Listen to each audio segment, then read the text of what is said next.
Hi friends, Vicky here, and I am back with a hopefully short video. I just want to give you a little overview of what I've been doing. I got a message from a viewer who was interested in my Asian contemporary greeting cards that I did a video on about maybe 4 or 5 years ago. Long time. So I had just one video on that because I used to make greeting cards, uh, Asian influenced greeting cards. And so I thought I would review some of those cards and how I made them and etc. So today I'm just going to show you some of my influences and how I'm getting back into this because it's been a while. Although I have my heritage of having Japanese influences throughout my childhood. My grandmother and my grandfather came from Japan to the United States and since have passed.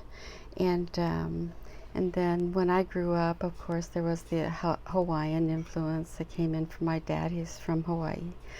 And so I thought I'd get my Japanese things out that I used to create with. And so I took some papers out and I thought I'd show you that today and maybe a couple cards I've already made in the past couple weeks.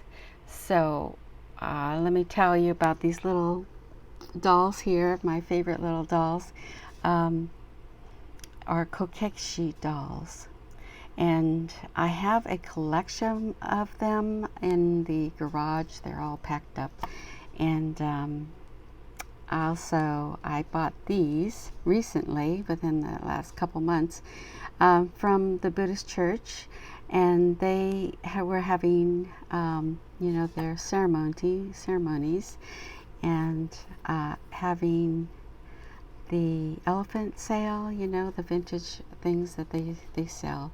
So I got this one first, the first ceremony that I went to, and I just fell in love with this one because I don't have one like this. It's like it's a tree trunk, and it's carved out in the middle, and then they painted this Mount Fuji on there, and I thought that was just so unique. And then they painted the wooden.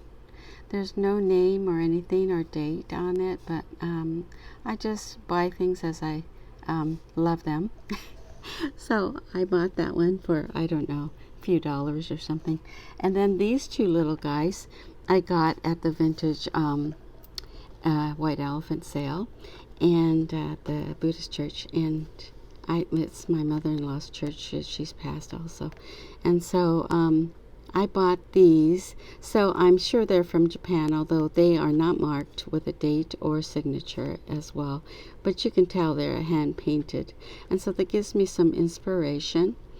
I brought out my little Japanese prints, this little book, and some other books. I have a lot of books. And it gives me, reminds me the memory of different things going on in our celebrations in our family. And so I brought this book out to thumb through, and then the caricatures, which I am not, I do not speak Japanese at all. I know a few words, probably the bad ones. And then I went to Japanese school for, a couple of years when I was a child, so I didn't remember too much. And I didn't speak Japanese. My mother knows a little more than I do, my father as well, or did. And then my father's since passed quite a few years. And then I took out all my papers I used when I made greeting cards. And so I thought I'd show you some of those. What I did was just take strips of the ones that I had, because I have a large, I think it's an architectural tray, drawers that have several drawers, and you open them and place these large pieces of papers in. So I just took snippets of each ones that I had, not all of them, but ones that I had, so I thought I'd show you those. So these here are actual washi. You've heard of washi tape. Well, this is washi paper, which they have made in Japan. And they have kind of like a paper backing, and then they print on the front on one side. So I have a lot of different very pretty papers, and these are just small pieces of when you're making cards you don't need big pieces, so I just use pieces of these, and so these are the different ones of washi tapes. Let's see if I have some more here, and they're really pretty, very pretty. And I used to get these from the different Japanese stores, paper stores up in San Francisco, and then down in LA, the little Japanese stores as well, and then art stores sometimes have some of these. I have not seen them lately, the washi ones, but in the big sheets, but they do carry small pieces of them in different stores. I think even Daiso has them, but it's not the traditional with the backing. It's more of a print on paper kind of thing. But so I just thought I'd show you a few of these. And then also I used some of these papers, handmade papers, that are made probably in other countries, Indonesia, and I don't know where else, but a lot of different other Asian countries make these kind of papers. And so I have some of those. I also have the lighter colors, like wrapping papers. So, not wrapping papers, what are these? Just rice papers, like with things in them. And so most of these I think I got at the art store. And we have an art store here that doesn't carry too many anymore, but it's Art Warehouse, I believe. And they have great prices, and they have a lot of variety over in the South Orange County. And then these, I love this one with all the strands of papers in it laced in. So these are, and then I got this, I don't know where this would be made, but maybe in the Asian countries. And then this one, I love this one also. So those are the papers that I used. And let me just, and then I also did dabble into playing with, monoprints with using the jelly print. What is it called? This jelly thing, plate, gel printing plate.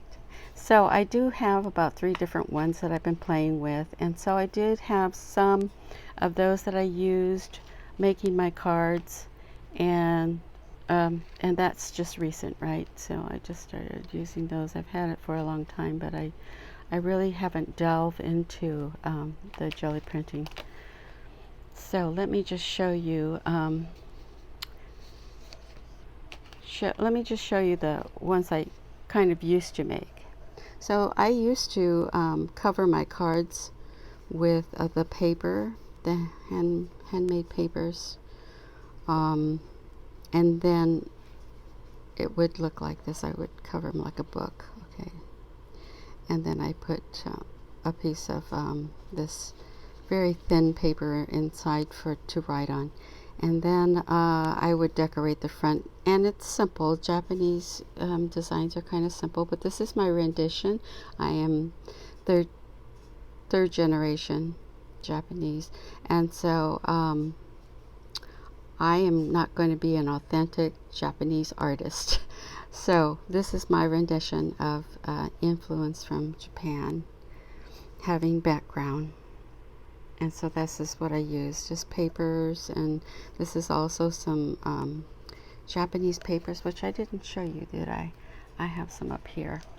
So these are real thin, and it's kind of, it's not, I was told it didn't say anything because this is old old script or something. I mean, my son said that, told me he's studied Japanese and Chinese writings, and that's what he said. He says it might be just old because it doesn't really say anything. So all these different ones I have to use and play with. And then I also have this one here, which is wrapping paper, but it's interesting wrapping paper. So I use that also, and just give you an influence. This here is a Hanafuda card, and it's a Japanese playing cards. Remember my grandparents and uncles and aunts all used to play. I never did, however, my generation just didn't get into it, I guess. Okay, and the first one that I made this recently is this, which is this is from the Jelly Plate, this print that I made, and then I cut a piece, and then I had this already ready to go, because when I made things, I had all these things that were put together and I didn't finish it. So this is fabric. It's probably part of a kimono. I did a lot of things with kimonos. And then this is a coin, an actual old Chinese coin that I put here. And then I have quite a few of those, and then some pieces of those mats, you know, the mats that you sit on the beach, that kind of, this is where it comes from. I have saved some of the mats, and I cut pieces off and use them. And then this is raffia that's tied up in the side, and I use this paper, this black paper that I've had in my stash. And when I made it, I had put too much on the one side, and so instead of I didn't know what to do, so I just made it into a book. So you see it's folded right here. That was the crease, and so I just folded it again here and here, and then made it into a little booklet, so that this is what it looks like inside. And then I will finish it up with, and I think I'll put signatures and put holes here, and then when I finish this up, I'll put a cover over there so you don't see a fold, so it'll be a thicker version. And so that's what I like. That it came out pretty good, I think. Okay, and the next one I made was this one, and this one is a print. I used I did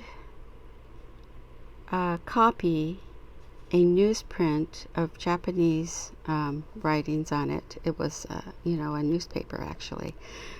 And then I did a jelly print over it and tore the edges, and see, it's a monoprint, so it has this white from the paper that I printed it on. Okay, and then I just layered it with some black, and then with some gold, and then I put it on this black paper. You see, I have these little coins, and I believe these are done in Chinese, but it also, a lot of the Chinese characters are translated in English, in Japanese as well, so they are reciprocal. So I put this on here, and little pieces of cording and raffia, and this one actually opens, so that you can, maybe it opens because I made this to open like this in the past, so I just decided to put it on here, and then maybe have a closure of some sort. Doesn't really matter. And then the inside is just with the paper, because this is black paper, so you would have to use gold or white on here. But if you have this little piece of paper on here, you can write on the white paper. So that's another one. This next one is kind of one of the jelly prints I did that came out kind of odd. So I thought that looked kind of, I think that was my intention of making it horizontal. so that it looks more landscape.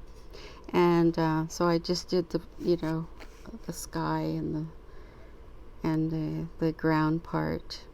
And so I decided to just put it in as a abstract art piece on here, and I layered it over some paper, extra paper, and gold paper, some black, and this paper is really beautiful. It's a handmade paper I had a piece of. Put it on gold paper, wrapped the card in gold paper, and so you can see where it's wrapped. And then the back, I just put this so it'd be like this. Some paper here, and if you see this little piece here, this is from my actual clothing of Japanese. I had a kimono, and you tie this little piece to wrap the front together, tie it together before you put your obi on. So I ironed it up and cut a piece off and put it on here for a memento. This is another one of those Chinese coins. I put a knot of raffia. So that's what this one looks like. And so let me just show you a little bit of the printing. So I printed this on white paper, rice paper, and I thought this, using a stencil, I thought that came out pretty. And is there another one? Oh, here's one. This one also, I have some stamps, some Japanese stamps, and I thought this was so pretty. I had put this on some velvet type fabric, and so this is the jelly print that I had made, and I backed it with some foil type paper. I think this is from Michaels. And then this is paper that I have had in my stash that reminds me of a Japanese sweet shop that my family used to be friends with. And so I thought they used this type of paper for their packaging, and so I thought I'd use this one. I put a little flower blossom, cherry blossom charm here with some black cording or twine to go with this cherry blossoms here. So that's another one that I made. This one here is also a stamp that I had in my stash, and using a piece, just a little piece of handmade paper with a black backing, and then another paper behind that, and a little twig. And I have a lot of different kinds of natural fiber kind of things that I add. There's a little butterfly, and this is the handmade papers. There's two of them. One's pressed, embossed, and then with black paper as well. And there's nothing really with this one. But that's an example of what I'm doing. I just start this one. I haven't finished it. This is kimono. This is a piece of Japanese kimono, and so I put this together, and we tie our obis similar to this here. So that's something I remember in the past of when I wore kimonos, and so I did a little cording here to make it reminiscent of a kimono. I have some different kinds of papers. This one's really pretty to put together, and then either maybe put some writing paper on here like this. I haven't finished it, so and maybe a little tie. I probably put this on the top, and this is kind of like a seed or something. I don't know what this is. It's a natural kind of piece of something that I have in my stash. Probably got this one in Hawaii. And then some beads, and I tied it together with some raffia. So that'll go on here somewhere, probably towards the top of this card. and this will be over more. So that's kind of a beginning's ideas of what I'm doing and what I'm making, and I'll continue for a while. I'm making these Japanese cards because, as you know, as a crafter, as an artist, there's so much to do. There's so many options, so many things you can make, and it's just fun. But I get kind of bored with one thing, so I need to branch onto other things. So I will do this until I run out of everything that I want to do with it, and then I'll be off to another venue which I've been working on back in my drawing and painting days. So maybe I'll combine everything together and make something collage in a larger scale. So that's what my plans are. That's what I'm doing. I hope you guys are doing well, and I try to do as much as I can with the little time that I have. But I hope that you guys also do some too. And I'll talk to you soon. Thanks a lot for watching. Bye bye.